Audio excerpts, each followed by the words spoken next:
It was the day before Halloween, and Jane Fairbanks could not get her high school English class to calm down. All they could talk about was the town Halloween dance.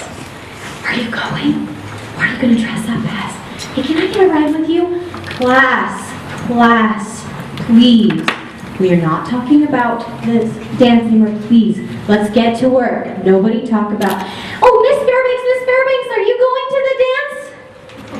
Jane could feel herself turn red. She had been the past 3 years to the dance, and she hoped that the men there, who averaged about 5'9", would look past her 6'3" stature and just ask her to dance. But they never did. Well, she ignored the question and continued on with her lesson. At the end of the day, when she was cleaning up the classroom, she noticed one of her students had left a book on their table. She picked it up and it said, "Communicating with Ghosts."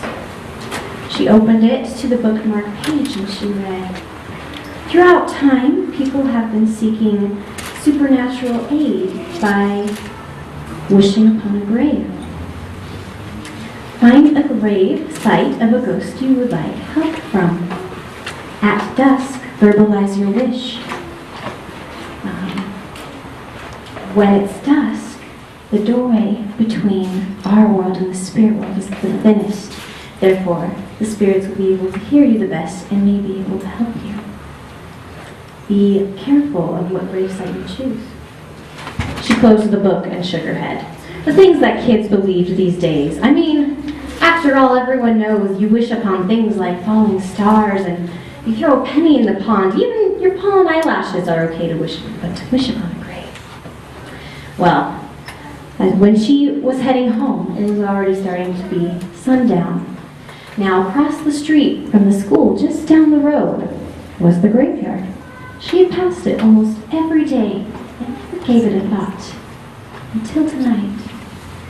Well, she crept up to the gate and peeked in. And there, in the corner, stood a big weeping willow with golden leaves. And she noticed that there was a grave under that weeping willow. Without thinking, she walked to that grave. William Swift. She calculated that he was 35 when he died, the exact same age she was at the time, and that he had been laying there alone for 3 years.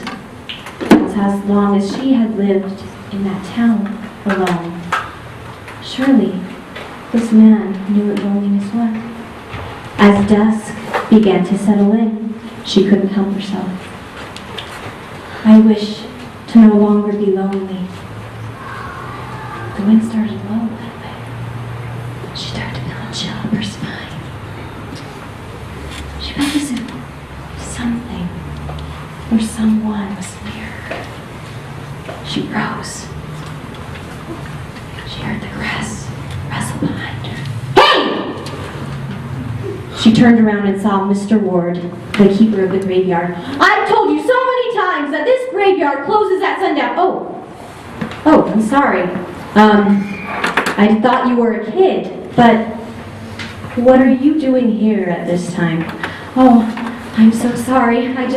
I lost track of time." "Oh, that's all right. I've just had so many problems with kids coming here wishing upon graves or something weird like that." Well, Jane headed home, and as she was putting out the lights and getting into her bed, she was listening to the wind. And as she listened, it almost sounded like someone was singing in the wind. She crept close to her window and listened.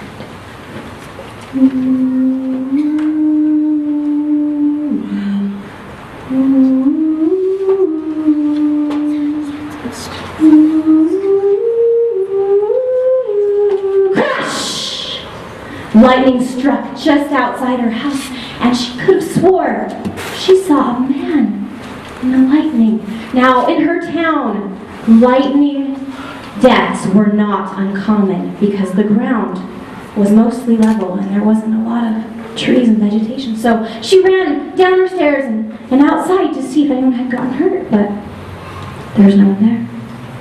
So she went to bed. Well, that storm, that wind picked up into a big thunderstorm, and it went into the next day, the next morning, and into the night, Halloween night, when the dance was going to take place. And so Jane cautiously walked through town, and she had the thought, things aren't going to be different this year. Why am I even going to this? But still she went with hope. But as soon as she got to the barn where the dance was, she looked and saw, and everyone else seemed like they were having a good time with someone else, and she waited a little bit, and no one would ask her to dance, and so she decided she was going to leave. So she stood up, and she turned. She accidentally knocked into someone and fell to the ground. Well, a hand reached out to her, which was connected to a masculine long arm.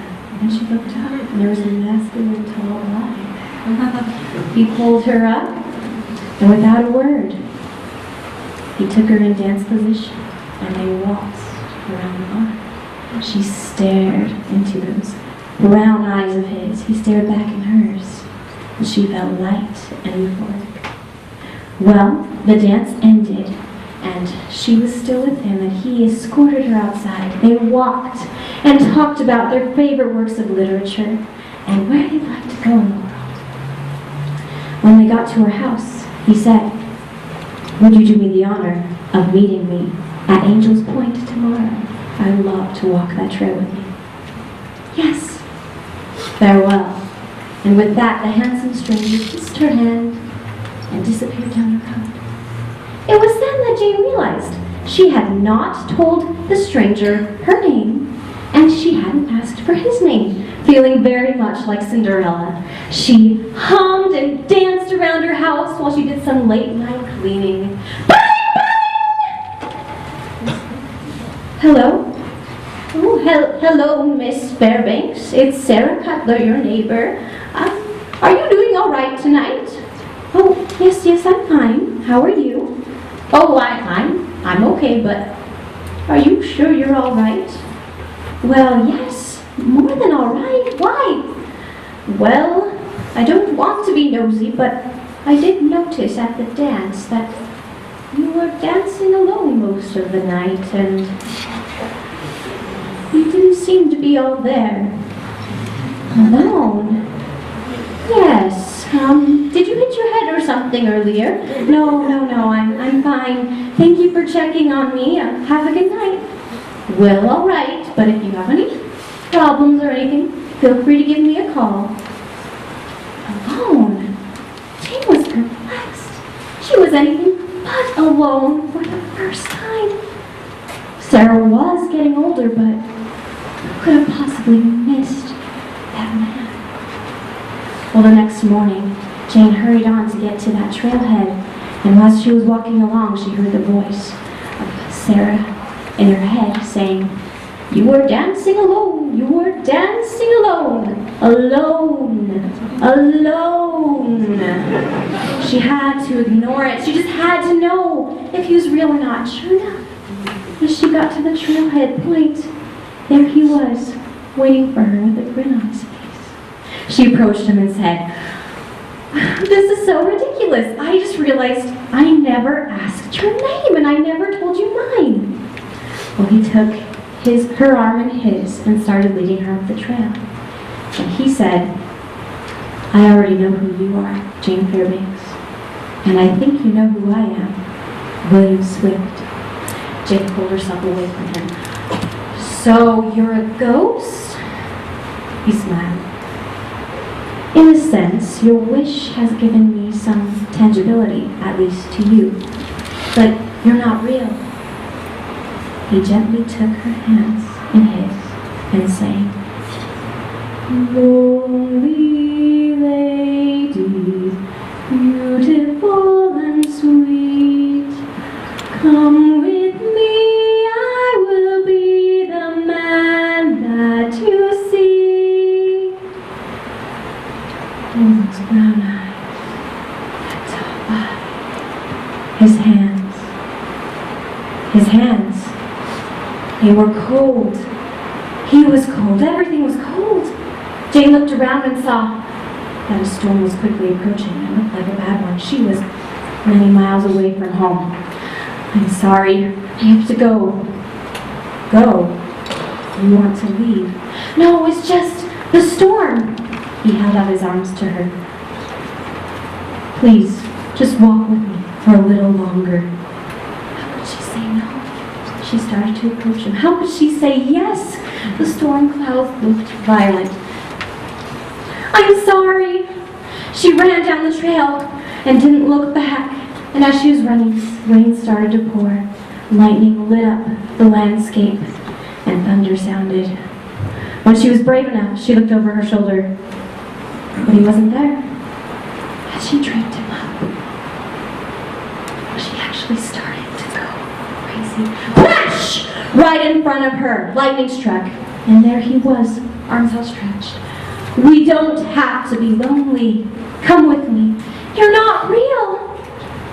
Lightning's not so bad. It's over very fast. She ran past him as fast as she could. Jane, I'm here to give you your wish. It's my wish too. She continued running. She didn't look back. And as she ran, she heard, ooh, ooh, ooh.